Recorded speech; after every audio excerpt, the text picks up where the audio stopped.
There is a new detail in this story that landed just hours ago, and it reframes everything else you might have read about Harry's return to the UK next month. We already knew William wasn't planning to see his brother. We already knew Camilla was allegedly working behind the scenes to make the visit as uncomfortable as possible. What we didn't know until today is that, according to a royal commentator cited by IB Times UK, William has now extended that freeze to Kate as well. He reportedly won't let her go near Harry either. Not publicly, not privately, not in any capacity. The woman who has been quietly trying to hold this family together for months is apparently being told by her own husband that the door is closed and she needs to stay away from it. I want to sit with that for a second, because if you understand what Kate has been doing behind the scenes, and we'll get into all of it, you understand exactly how significant that detail is.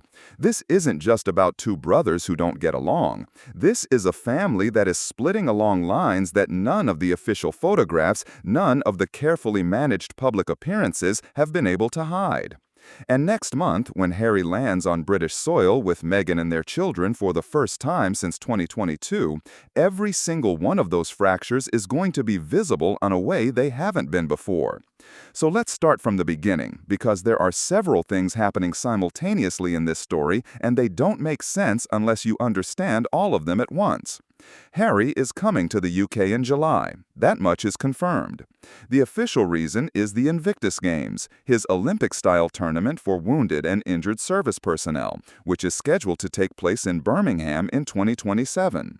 July marks exactly 1 year out from that event, and Harry is expected to attend the official countdown launch. He's also reportedly planning charitable engagements with Well Child and Scotty's Little Soldiers during the same trip, which means this isn't a quick in-and-out visit. According to reporting across multiple outlets, he's expected to stay approximately 2 weeks. But here is what makes this trip different from every other visit Harry has made since leaving the royal family in 2020. This time, Meghan and the children are reportedly coming with him. Prince Archie and Princess Lilibet have not been in the United Kingdom since the Platinum Jubilee in June 2022, 4 years ago. Archie was 3, Lilibet was barely 1. They are now 7 and 5, old enough to have some awareness of who their family is and what the United Kingdom means to them, even if they've grown up entirely in California. According to reporting from multiple sources, King Charles has extended an olive branch, offering the Sussexes a royal residence during the trip and reportedly offering to help with security arrangements, which has been one of the central sticking points every time Harry has tried to bring his family back. And there is the core of what makes this July so charged. Charles wants to see his grandchildren. Not in some abstract diplomatic sense. He is 77 years old, he has been battling cancer for over 2 years, and he has 2 grandchildren who live on the other side of the world, and whom he has seen only rarely. Royal reporter Emily Nash put it plainly in her coverage. In her view, Charles is focused on the moment of seeing the son he hasn't properly seen in a long time and potentially meeting his grandchildren in a real way, not across a formal ceremony. That is what is driving his side of this equation, not politics, not image management. A sick father who wants to see his family. Now hold that image and put it next to everything else that's happening simultaneously, because that's where the story gets complicated. While Charles is apparently doing everything he can to make Harry's return work, offering accommodation, reportedly arranging security help, and by several accounts actively pushing for some kind of reconciliation, William is doing the opposite. According to GB News, cited by IB Times UK just this week, William reportedly feels deeply betrayed by Harry and has little appetite for any kind of reunion, private or otherwise. The word that keeps appearing in every account of William's state of mind right now is that word, betrayed. Not angry, not frustrated, betrayed. And that distinction matters, because anger fades and frustration gets managed. Betrayal doesn't work the same way. Betrayal is something you rebuild from, if you rebuild at all, and it takes a very long time and a very deliberate set of actions to even begin that process. William, according to every source quoted in recent weeks, is nowhere near that point. The reasons aren't hard to understand if you've been following this story. Harry's memoir, Spare, published in 2023, contained details about private rows, physical altercations, and behind-the-scenes dynamics that reportedly cut deep. More than the book itself, it was the accumulation, the Oprah interview, the Netflix documentary, years of public disclosures about a family that prides itself on privacy above almost everything else. Royal commentator Richard Fitzwilliams told GB News that the issue is one of trust, and that the Sussexes simply cannot appreciate the need for privacy in what appears to be their desire to have closer relations with the family they so publicly betrayed. It's a sharp line, but it's also the line that most closely matches what's being privately described from inside the palace. Harry, for his part, is not asking to see William. That detail is important and slightly underreported in all the noise around this visit. According to multiple sources, Harry is keen to reconnect with his father. He is not requesting a meeting with his brother. The rift between the two brothers has reached the point where neither side is even pretending they're close to sitting down together. Royal insiders have told outlets there is no chance of a meeting between Prince Harry and Prince William during the July trip. Not a small chance, no chance. The last time these two men were in the same room at a public event was the funeral of Queen Elizabeth II in September 2022. That's almost 4 years ago, and nothing in the current reporting suggests July is going to change that number. But here is the layer that makes this more than just another installment of the same story. Kate. The Princess of Wales has been quietly running what multiple outlets are now calling a secret peace campaign for months, according to royal insiders. According to a source cited by Page 6 and reported by IB Times UK back in April, Kate is increasingly worried about the emotional toll on Prince William as the summer approaches. The same source described William as privately broken by the rift with his brother, not outwardly, not publicly, but in the way that long-running, unresolved family pain tends to work, wearing a person down from the inside in ways that don't always show on the surface. Kate has reportedly been encouraging William to not let it consume him, urging him to compartmentalize the fallout rather than let it bleed into every other part of his life. But that's much easier said than done, the same insider warned. Fact is, it's going to be an absolute nightmare when the summer comes. And then today, the detail that changes the shape of that story. A royal commentator cited in IB Times UK's most recent coverage states flatly that William won't let Catherine near Harry either.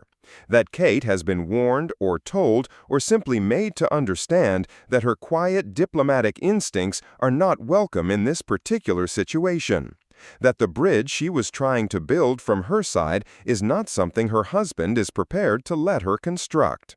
The piece was published this morning. It is, as of this recording, the freshest detail in this entire saga, and it tells you something very specific about where William is right now. Not just with Harry, but with the very idea that there is a way through this that doesn't require Harry to fundamentally change how he has operated for the past 6 years. Kate reportedly warned William he was pushing Harry too far. William reportedly responded that Harry was getting what he deserves. Those two quotes, sitting next to each other, give you the full picture of a marriage where two people love each other and are handling the same problem in completely different ways. Kate wants to find the opening. William has decided there isn't one. Now bring Camilla into this, because she has been present in this story from the beginning, even when she's not the headline.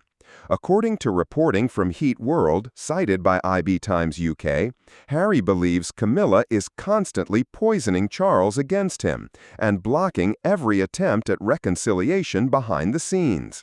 A source told the magazine that Harry and Meghan are convinced Camilla is to blame for the failure of reconciliation to materialize, and described her as having made herself Charles's gatekeeper to prevent Harry from getting through.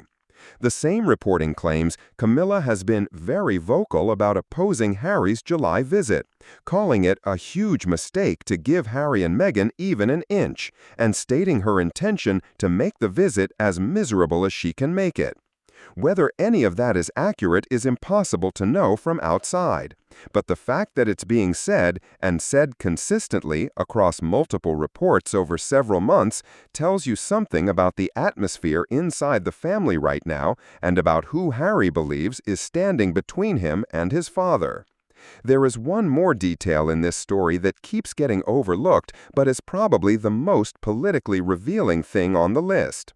On the morning of Trooping the Colour on June 13th, as the carriages began moving and the cameras pointed at Buckingham Palace, Harry dropped a new video, timed, according to IB Times UK, to land at the exact minute the royals arrived at the event. The outlet described it as a calculated snub. Whether it was deliberate or coincidental is something only Harry knows.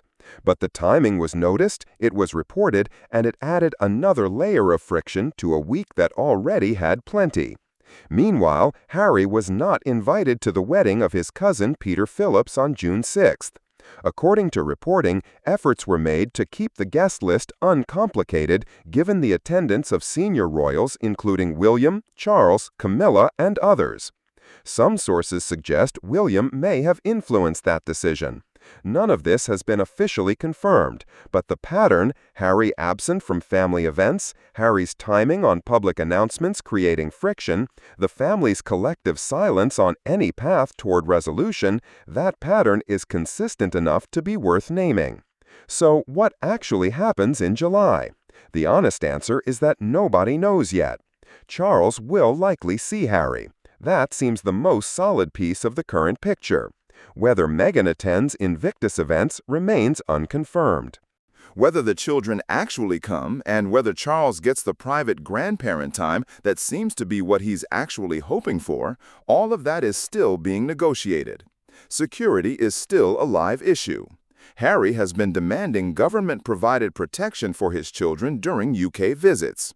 Some royal sources have described those demands as amounting to, in the words of one expert cited by IB Times UK, extortion. Harry's camp would say it's basic safety. The gap between those two positions is enormous, and it hasn't closed. William will be in the UK in July. He will be 44 years old, and by every account currently available, he will not be in the same room as his brother. He has reportedly told his wife not to go near Harry either. Camilla is allegedly actively working to ensure the visit produces as little warmth as possible. And somewhere in the middle of all of this is a 77-year-old king with cancer who just wants to sit in a room with his son and meet his grandchildren without the entire thing becoming another episode in a war that has been grinding on for half a decade. Here is my honest read on this. The visit in July is not going to resolve anything between William and Harry. The reporting is too consistent, the positions are too hardened, and frankly, 4 years of public escalation doesn't reverse in a week because one person came back for a sports event. What it might do, if Charles gets the time he's reportedly hoping for, if Archie and Lilibet actually come, if the security arrangements hold, is repair something smaller and more private. A grandfather and his grandchildren, in a room without cameras. That's not nothing. In the context of everything this family has been through, that's actually quite a lot. But here's the question I keep coming back to. Kate tried to build a bridge, and William reportedly told her not to. What does that cost them? Not as royals. As a married couple who are clearly handling the same painful family situation from completely different emotional places. She sees someone being pushed too far. He sees someone who betrayed him and hasn't earned his way back. Both of those things can be true at the same time. And the fact that this disagreement is now leaking into the press, that a royal commentator is going on record saying William won't let his wife near his own brother, suggests that the private tension between those two positions is closer to the surface than anything we've seen publicly. We are now 3 weeks away from Harry's arrival. The Invictus Countdown event in Birmingham is confirmed. Nothing else is confirmed. And every person in this story, Charles, Camilla, William, Kate, Harry, Meghan, is walking toward the same month carrying a completely different version of what they hope July looks like. The only thing they all agree on is that whatever happens, it is not going to be simple.